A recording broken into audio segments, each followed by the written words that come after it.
So what happens if the dumpee is the one that's in a rebound after the breakup?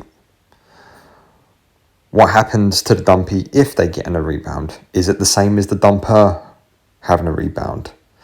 And that's what I'm going to discuss today. And to tackle this subject, I'm going to actually use my own rebound experience on this. As the dumper and as the dumpee, I've rebounded in both cases throughout my life.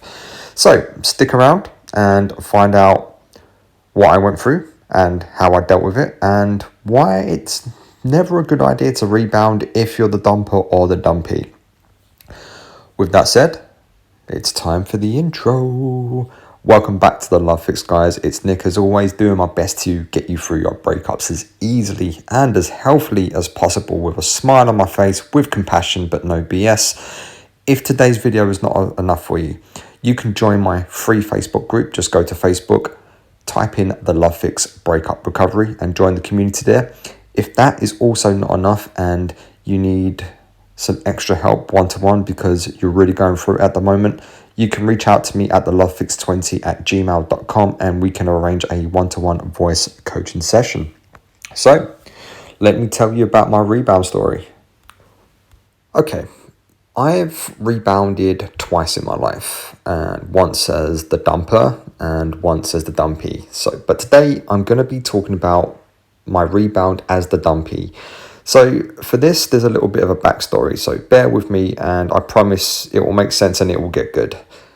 So back in 2011, I was dating a girl who I was really into, and I mean over the top in love with this girl. What I didn't know at the time is that she was a dismissive avoidant, and we were about 6 months in, and one day I get a text message out of the blue saying, "This is too much, I can't deal with this, you're too good to be true," so on and so on, and she ended the relationship. Now, I had no idea what I was doing back then. I had no idea what a dismissive avoidant was, and I had no idea that I was more on the anxious side of the attachment style back then. I was devastated. I was absolutely devastated. And as a result of that, I was on the floor, and 6 months later, I got into a new relationship. Now, this wasn't the rebound, by the way. I mean, it kind of was, but it kind of wasn't at the same time.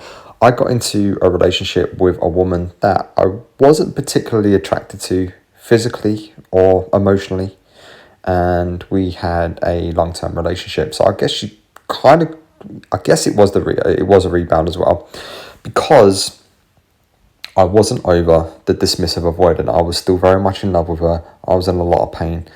And this new woman came along and provided the emotional painkiller. Fast forward 2 years. We moved in together. I bought my first place. She moved in with me. And it very quickly went downhill. Very, very quickly. We realised that we wasn't compatible. And I wasn't putting the effort in that a boyfriend should give to a girlfriend, because I was never that into her. She was taking the pain away from my previous relationship. Anyway, 3 months into living together, she cheated on me. And that brought about a whole new different dynamic. And even though I wasn't that into her, I did love her as a person, and I did love her as a woman, but I wasn't fully in love with her. She was masking the pain from the dismissive avoidance. So I guess what happened here, I had a double whammy of I never got over the dismissive avoidant, and we're talking 2 years later, and now I'm dealing with someone that's cheated on me, which brought a whole new range of emotions with it. So that ended. I kicked her out of my house and never saw her again, never heard from her again. Didn't want to either. And I was devastated. But literally 2 weeks later, I reached out to the dismissive avoidant. She was single, I was single. We met up, and very quickly we were back together. And the same pattern happened. We get 6 months in, she doesn't want to commit to anything. Nothing's changed. I hadn't changed. She hadn't changed. And recipe for a disaster was there. So I guess I rebounded twice with the same woman. And all I can tell you is, guys, it was one of the biggest mistakes of my life, because I made one mistake, I didn't learn from it, and I very quickly made the same mistake again. And each time I wasn't happy, and even though with the dismissive avoidant, I was absolutely in love with this woman. 100% in love, head over heels for this woman. When I got back with her after I was cheated on, I didn't feel good. I was just masking pain. I was deferring responsibility for how I felt. There was a massive hole in my life, and it wasn't so much from the women. It was more of, I didn't know how to self-love, and I didn't know how to self-validate, and I was using women to fill that hole in my life. And that's never a good place to be, especially after you've been dumped. So here's the thing, guys. After you've been dumped, and hey, I was dumped twice in succession.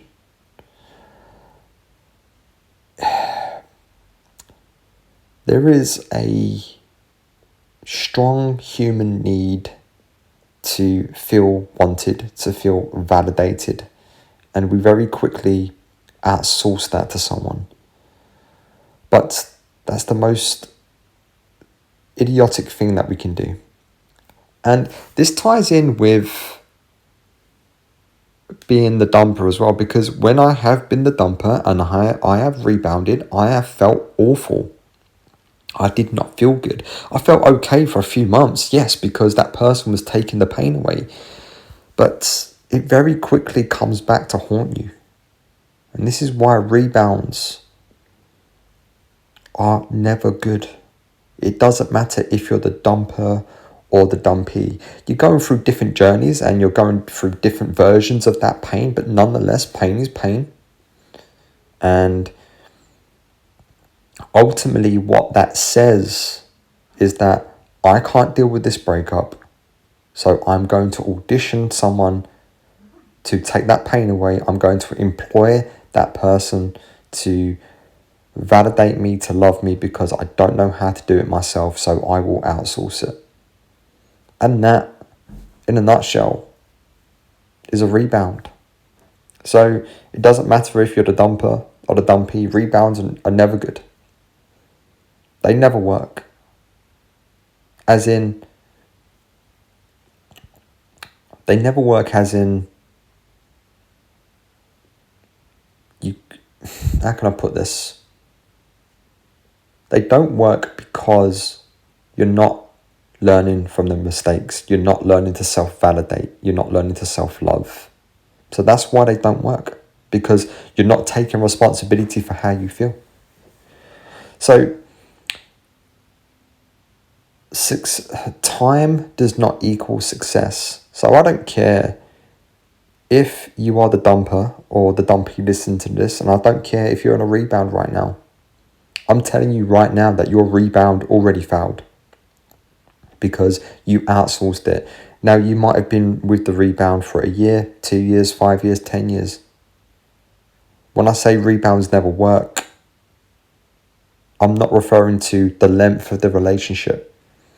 I'm referring to you as an individual. I'm referring to you and the lack of your ability to self-soothe, to self-love, to self-validate. And I hold myself to the same standard because I used to do this. And it never ended up well. Every rebound relationship I've personally been a part of has failed. So there is no good to come from rebound relationships. Each time I would say as the dumper, I had a slightly easier time because I felt like I was in more control of my own life and my own destiny, for lack of a better term. But ultimately, I found out very quickly that I did not feel okay. As the dumper, I'm talking about the dumper side now. I did not feel okay. I constantly thought about the ex that I dumped when I was with the new woman. And as the dumpee, when I rebounded as the dumpee, I constantly found myself thinking about the woman that cheated on me, even though I was back with the woman that I was absolutely in love with. Now that, my friends, is what I call fucked up. And it took me a long time to realize that it wasn't the women causing me harm or my partners. It was me causing me harm because I wasn't taking ownership of how I felt. I wasn't taking ownership of the shit in my life. And that sums up a rebound. You're not taking ownership of what's going on around you. You're not taking ownership of your emotions and how they feel and what they mean. We're no longer curious about why these things happen, because it's just quicker to take the pill, the emotional pill, or the emotional band-aid, and giving that to someone else to fix for you, to take that away, to hug you when you're down, to tell you everything's going to be okay when you've had a bad day. And I get that. There's a time and a place from that.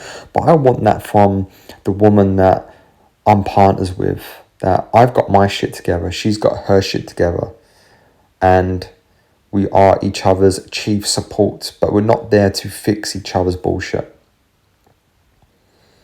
That's what a relationship should be, is that I'm bringing my 50%, she's bringing her 50%, and we make 100%.